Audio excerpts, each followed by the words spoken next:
6 класс гудел, как улей. Прозвенел звонок, но дети еще не успели стихнуть. Мальчишки гонялись между партами, девочки хохотали над новыми видео, кто-то ел чипсы, кто-то стучал карандашом по столу.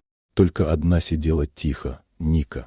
Худая, с бледным лицом и собранными в хвост волосами. Она старательно писала что-то в тетради, стараясь стать невидимой. Рядом с ней пусто. Никто не садился. Даже учебники ей клали на край парты, не подходя близко. В воздухе стоял неприятный запах. «Фу, опять эта вонь!» — громко сказала Вера, местная задира. «Она что, не моется?» — хихикнула другая. Класс взорвался смехом. Ника опустила голову. Ей хотелось исчезнуть. В груди жалось, но она не плакала. Только водила ручкой по бумаге, выводя одно и то же слово — «больно». Дверь открылась, и в класс вошла Ольга Павловна, учительница литературы, строгая, подтянутая, с холодным спокойствием в глазах. Тишина настала мгновенно.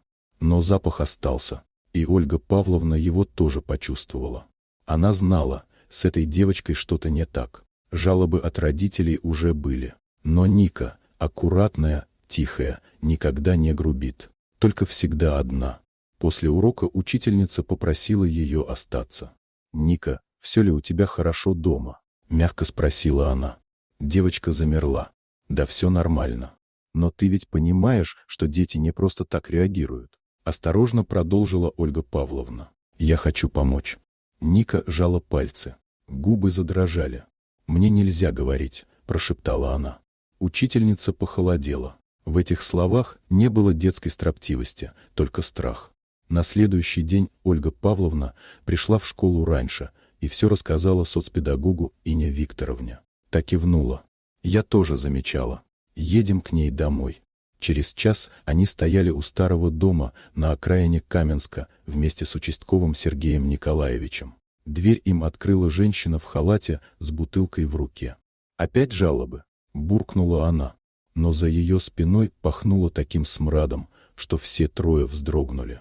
В квартире было невыносимо. Грязь, мусор, кошки в клетке, старые тарелки с плесенью.